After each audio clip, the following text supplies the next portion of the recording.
Nice. Roll the video. Whether it be the trading card game, video game series, or the show itself, we can't deny that Pokemon has left its mark on the world. Now, if only they can genetically create them and create an island to catch them and battle them. Come on, Nintendo, what are you waiting for? Oh wait, like I think the company that didn't put an AC adapter in its new Nintendo 3DS XL would do such a thing. As a fan of Pokemon in general, I have to say that watching the brand grow ever since its inception in the United States in the late 90s has been quite the adventure. My favorite part of the Pokebrand had to be the Pokemon trading card game. This was as close as you were gonna get to actually owning a Pokemon that had real life value. Not saying I was gonna start my own Pokemon black market or anything if they were real. Now wait a second. Hurry up, Nintendo on that island. Okay, but seriously, every fan of the Pokemon had certain Pokemon that were close to heart. That includes me. Time for my top 10 favorite Pokemon. Let's start where it all began. The original 150, one.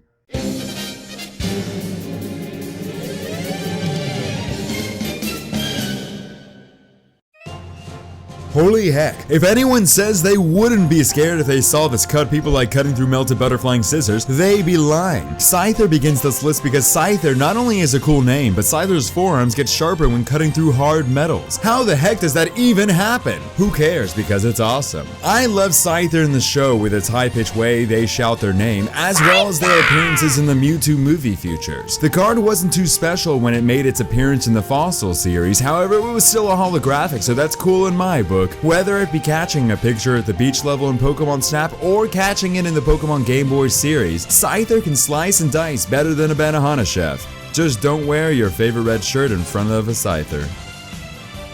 Having a cool name is just a start. Kadabra is so alpha that it emits alpha waves that are strong enough to induce headaches. Freaking headaches. It also makes the boy with the spoon from the Matrix look like a sissy. Being a psychic type, my favorite for those who are curious, you can pretty much impose your will at anyone, and that makes Kadabra so cool. Yes, Kadabra evolves into the stronger Alakazam, but I personally like Kadabra better because it was used in the anime at Sabrina's gym. Only the best gym leader in the Kanto region. How about that date, Sabrina?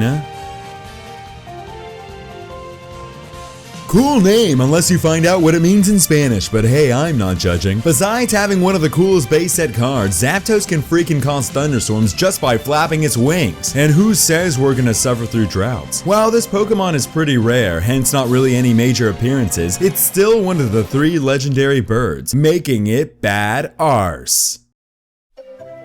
Yeah, it can now evolve into a Mega Pidgeot, but Pidgeot is my man. Or girl. Pidgeot is on this list because Ash had one in the anime ever since catching a Pidgeotto early in his journey. However, that is not all. Pidgeot is pretty intimidating. It can cause windstorms with the flap of his wings, and can fly faster than the speed of sound. Pidgeot makes many appearances in the shows and movies, but is not the strongest Pokemon card, although it's pretty cool that it has many versions.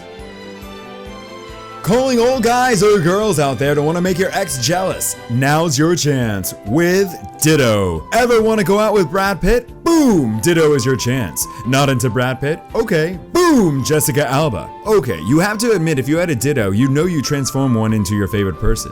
You wouldn't? Well then. Ditto is freaking awesome! Besides being a walking amoeba, it can transform into virtually any physical object, and can even adapt the form and abilities of his foe. I love Ditto in the anime and whenever it makes an appearance. Now we're getting into the top contenders. Surprise! Who did you think was gonna take this spot? Pikachu? Raichu is so cool looking and has a pretty cool base set holo card to boot. I actually like Raichu better than Pikachu, not only because of its looks, but its sheer power as well. When I think of Raichu, I think of Lieutenant Surge's Raichu in the battle between Raichu and Pikachu in the anime. While Raichu won one battle, it was Pikachu that was the ultimate victor due to outsmarting its opponent. But hey, Raichu would win almost every other time. You may be surprised that Charizard is sitting at number 4, but it's my personal list, so ha. Don't let this spot fool you though, Charizard is one of my favorites and here's why. Putting aside the fact that it's the most valuable Pokemon card, which I happen to sell my Gem Mint PSA graded 10 first edition Charizard for only $2,600 compared to the 4K it goes for now, damn you past self. Charizard is awesome, it flies, it burns, and it has so many variations of the card in the trading card game. It also has a couple mega evolutions and can melt boulders with its fiery breath. You know, because we can all do that too. Ash's Charizard in the anime is pretty cool with its rebel attitude and smaller appearance than a usual Charizard. However, it never gives up, and that's what I love about Charizard in general. Known to accidentally cause forest fires. Psh, come on, accidentally. Haunter hides in very dark places, plotting to take the life of the next living thing that comes near it, silently stalking its victims to steal its life force away with a lick from its gaseous tongue. But how can you not love Haunter? Or at least if they act like the ones from the anime when Ash befriended it. Ghost-type Pokemon are pretty unusual in general, and Haunter is no exception. I chose Haunter as number 3 because, as opposed to Ghastly and Gengar, Haunter just seems more like a goofball than the other ghosts, and seems to actually look like a ghost more than the others. There's almost too many good qualities about Mew to list, but here goes. It's pink, cute, small, has big eyes, is intelligent, curious, playful, selfless, adaptable, can learn any Pokemon attack, and is an extremely powerful Pokemon to boot. Mew makes a few appearances in movies and other features, but hey, for something that's supposed to be extinct or rare or something, that's pretty good. Mew has been featured in the trading card game for a long time, my favorite card being Ancient Mew, which I got graded by PSA and it came out as a mint 9. Don't get me wrong, Mewtwo is kinda cooler version of Mew, being a clone and all and talks like an old man, but Mew is just so cute.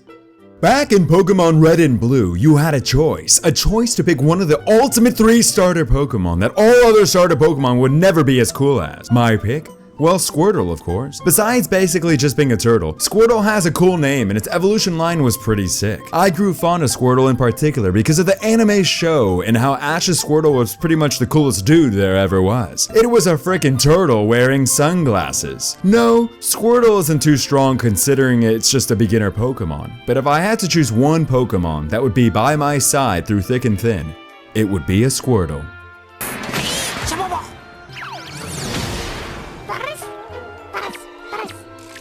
Congratulations to our champion! That was stupendous, Paris! You're a heavyweight!